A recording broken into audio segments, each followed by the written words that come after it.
Welcome to a special unboxing EdTech edition of MindShareTV, where we dive into the innovations transforming learning environments and student well-being. I'm your host, Robert Martellacci, founder of MindShare Learning, coming to you from the MindShare Innovation Space in the great city of Mississauga as a follow-up to the recent Generation Faraday Canadian Trade Mission. Today, I'm thrilled to be joined by Jennifer Andrulewicz, who is a seasoned EdTech leader, former teacher and school administrator, now Chief Growth Officer at Generation Faraday. Jennifer, thank you and welcome to MindShare TV. Thank you for joining me. Absolutely. It's a pleasure to be here. And I absolutely loved our time together in Canada and personally visiting the MindShare Learning space. I have to say, I may have to give you a slight demerit for the pronunciation of my last name. You had nailed it in person, but it's been a while. It's a slip. It's Andrulewicz, but most people just stick with A to Z because it's a bit easier. I got it now, so I'll remember that one. Jennifer, you bring a rare combination as a teacher, administrator, and now a growth leader in EdTech. What personal experiences or school challenges led you to join Generation Faraday and focus on school safety innovation? Absolutely. So I'm a bit of a hybrid kid. My dad was a teacher in the school system. My mom was a businesswoman, and we all kind of worked very closely together in the Towson, Maryland area. I had the privilege of growing up without a cell phone, so phone-free education and teaching without phones. So what brings me to the forefront of this conversation is really the need that our students have, which is focusing, being able to focus on what's in front of them for a longer period of time than, really staying locked in during that 50 minutes. And the notifications, Robert, that, still with some of our other providers out there that are coming through these bags, the science tells you, the Surgeon General science and Jonathan Haidt says, every notification that comes in distracts a student or anyone in that room for 20 seconds. So what brings me to the conversation is the focus, the crisis and focus, conversational fluency that our young people now have, their soft skills diminishing, and their mental health being really, in jeopardy. We hear a lot about cyberbullying. We hear a lot about attendance rates dipping because kids are afraid to come to school, and the safety issues are paramount. So, I'm happy with everything that we're offering here because there's so many different implementation styles so that we can work with every district, no matter how large and whatever their school community wants. So. Very exciting, and kudos for your impact and your vision and in embracing this new opportunity. You brought some exciting product samples when you were up in Canada. Let's start with our first unboxing. What do you have with you? Tell us how this technology works in the day in the life of a student or a teacher, and how it strengthens safety and communications on campus. You're going to show a bit of a slide deck, I believe. I am. I can certainly start in an analog sense first. Okay. So, what we do as a company at Generation Faraday is we provide signal blocking technology. We got our start in the last 10 years in the military and law enforcement space in digital forensics. So we took that same Faraday technology and moved it into the school space. And there are numerous, and I'm going to do a little show and tell here, but numerous applications. This is what one of our typical bags looks like. You can see this one is magnetic and not blockable. So the student can get in pretty quickly. You can see the Faraday lining. And that's the same type of technology that used to avoid your car keys being penetrated by potential thieves in your home. Which is a great reminder for me to send you one of our key fobs so that you Yes. don't have to worry about that with the MindShare mobile. We don't want that stolen. That's right. We can't have that because I need to get to the workspace safely. But Robert, the other thing to know about all of our products, especially these that are TPU material, they're waterproof. So if this is meant, and it is meant to stay on the student's person, that's a best practice, or in their book bag. If anything spills, the durability of the bag is there.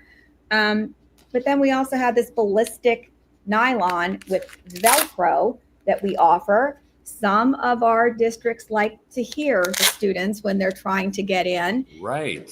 And this is a little bit of a lesser price point, but it's not going to be as durable.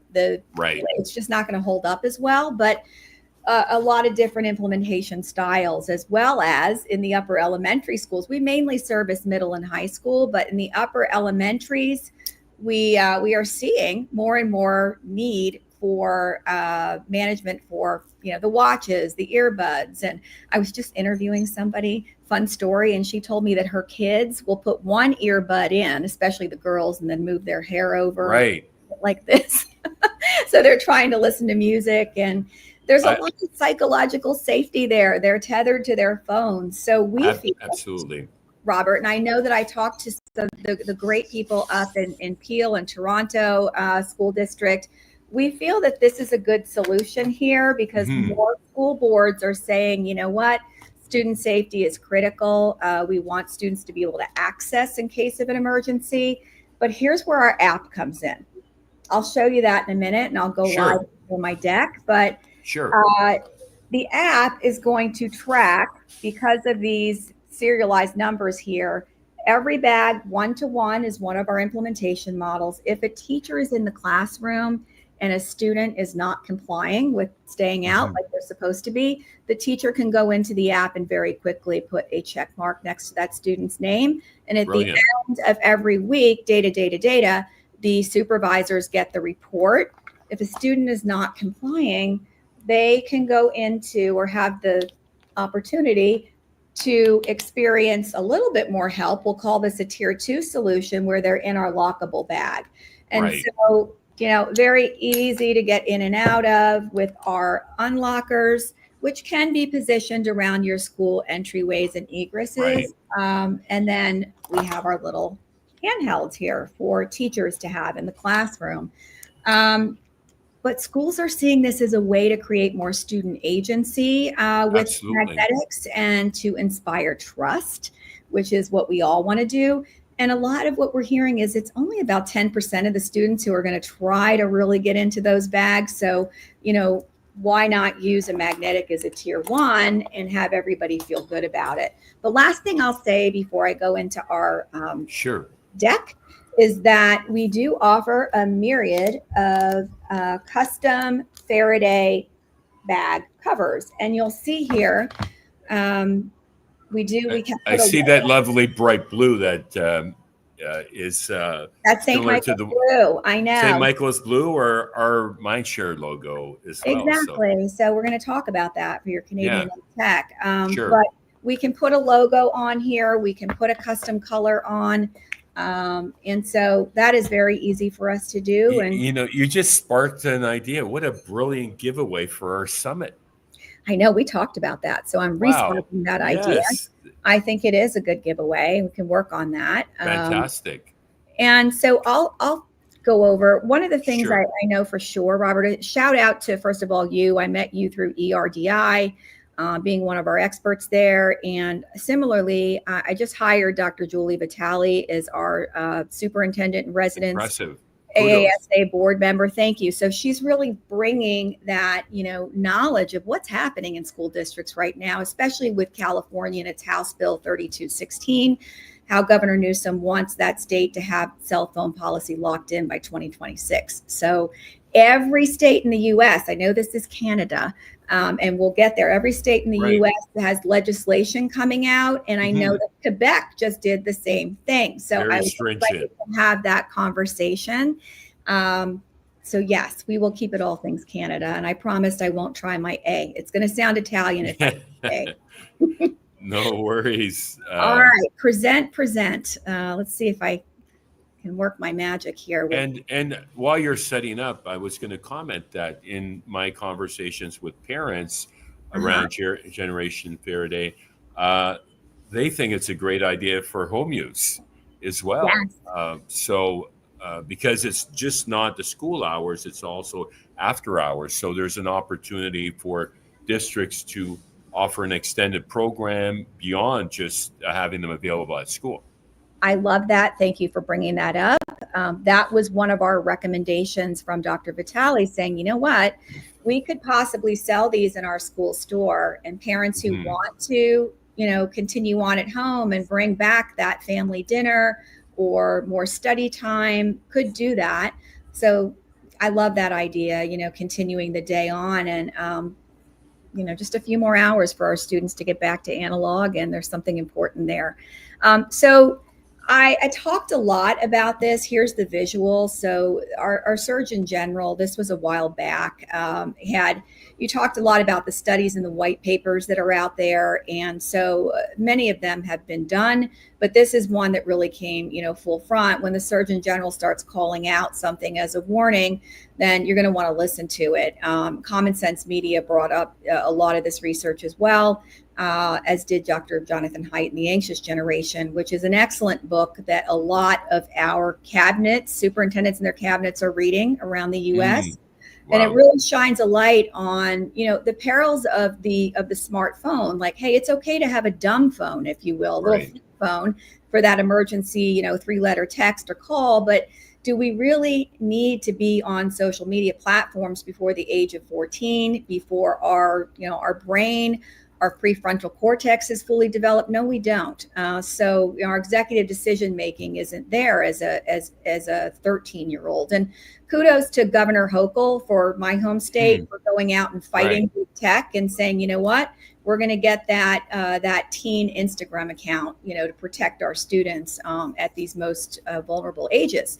So at any rate, this is our why. This is our true why. And this is just some of the collateral we've started to design. So when we reach out to superintendents, we like to show the different types of models that we have, but we are a product company, a pretty exceptional one at that. So all of the stuff, the key fob that you mentioned, that could easily be transferred over to, I was just going to mention, that's a startling statistic, 97%.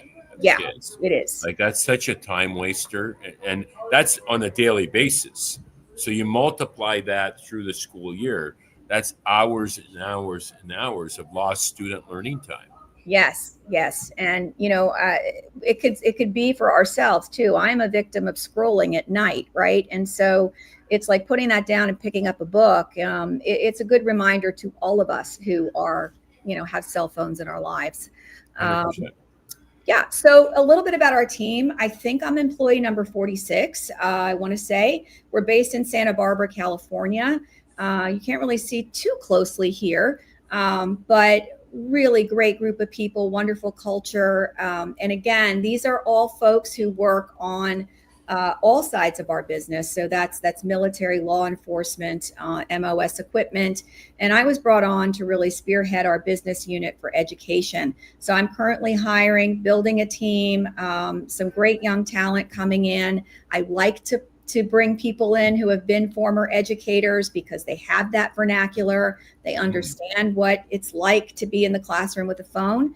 So we've started, we stood up pilots. And this is one quote that we have from one of our teachers who has been piloting in our local Santa Barbara high school. They are purchasing for 2 of their middle schools, and it's a real thing, but we've done a lot of support of our local schools. We've gotten into LAUSD with some of the partners. Congrats. That went with. Thank you. That went with another company we shall not speak of, but they're hearing that, the signal blocking is a need. So yeah, exciting stuff. I do want to show this. This is EdTech, Canadian EdTech, and I do want to show the technology that goes along with our program. For the teacher, for the administrator, it's not student tech, but it is. Welcome to the Generation Faraday app, your tool for tracking bag assignments and monitoring student compliance with your school's phone policy. This video will walk you through the setup process and show you how to use the app effectively. You can also access our app from a desktop or mobile browser. Getting started on the app. To get started, decide how you want to link each student to their Faraday bag. You can use a student ID, full name, or even an arbitrary number if required. You may sign an MOU or privacy agreement before submitting student data. Next, fill out the provided spreadsheet with bag assignments and email it to Generation Faraday. Provide an email address that will be used for the master admin account. This email will serve as your primary login and will allow you to manage user access. When your data is processed, you'll receive an email with an access code for setting up your master admin account. Use this code to create your admin account and invite other staff members such as teachers and administrators. Using the Generation Faraday app, once setup is complete, each teacher can log in using their own account via the Apple App Store, Google Play, or through the web version. If a student damages their bag, forgets it at home, or violates the phone policy, such as unlocking their bag at an unauthorized time, teachers can quickly look up the student by name, ID, or bag serial number and mark the infraction with a single tap. At the end of each day, week, or month, depending on your school settings, the admin will receive an automated report summarizing all logged incidents. This ensures accountability and provides administrators with a clear overview of student compliance trends over time. Thanks for watching the video. What do you think, Robert? Wow, that's impressive. Kudos to you for, creating a greater focus for kids to thrive and teachers to manage the classroom. Certainly would promote self-regulation. Yes, it definitely does. So no, that's and well-being as a result of that, because it is a crisis. This past year has been a very difficult one. Full disclosure, we've heard many stories, and it hasn't been easy on both teachers and students, particularly post-COVID. So you're helping solve a real problem. Yes, well, thank you. I mean, it's someone said to me recently, well, why don't you just turn the phone off? Then that's fine, and that's great if we have the self-regulation to do that. But our young people and my 81-year-old mother do not. So it's one and the same to do that. Here is just the overview of what I talked about before, because I know I was going through it pretty quickly. But this app that you just saw is available on the it's HTML5. You can find it in the App Store or on Google Play, as well as for teachers. There's a laptop version. We did get the feedback that administrators don't necessarily want their teachers on, they'd have to use their own phones. So the desktop version was better. Yeah. And then I think, in summary, one of our many strengths is our implementation styles. I learned really early on in my selling career that I can't tell a superintendent who knows their school community better than anybody how to implement. And some of our competitors out there are a one size fits all, whereas we're going to put the school district where they are with what they need. So as I mentioned, if they have an off and away policy, and that means, okay, the phones are going to be in their lockers, that's fine. We'll support that. And some of the districts want to actually just purchase the lockable bags for their tier 2 for that 10%. So, that's one model that we're willing to work with, though that broadens the deeper conversation around focus. And let's make it inclusive and have the whole campus perhaps use it. And to create that focus, let's bring in the magnetic bags. But you can see pictures here of the phone hotel over there, like used to kind of the souped up shoe bag. And then the lockbox, which we're finding that many front offices are looking forward to purchasing. If they do have to confiscate a phone while the parent comes and picks it up, every school policy is different in terms of cell phones and smart devices. So, the governor can say, hey, you need a policy, but every district I've seen, they're not uniform. So they can come up with what's good or best for their school community. One thing I don't have to show physically is this unlocked dock stand. Some of our buildings are historic, they're beautiful. So they don't want to drill into their walls. So this is a portable that can be, put next to the entryway or egress when at the end of the day or beginning.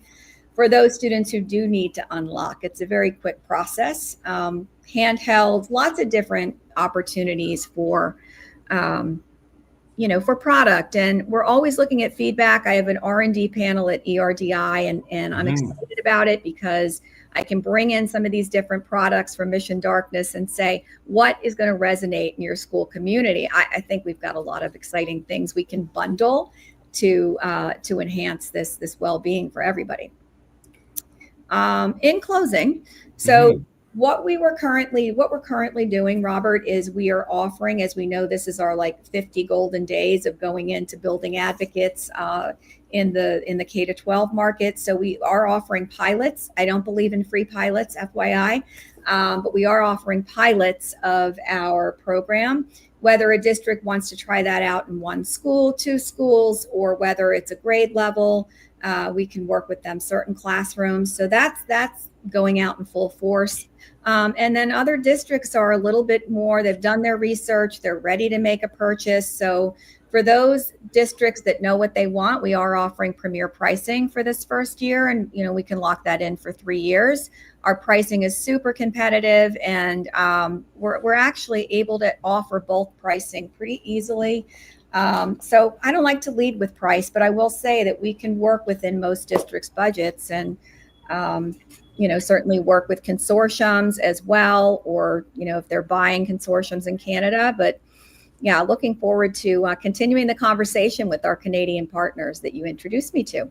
Well done, and kudos to you for paying attention to the market needs and doing your homework. Could I use that line? It's always important to do your homework and really have a pulse for helping develop your roadmap. So talk to me about what's next and what's coming. You have the app, and we do.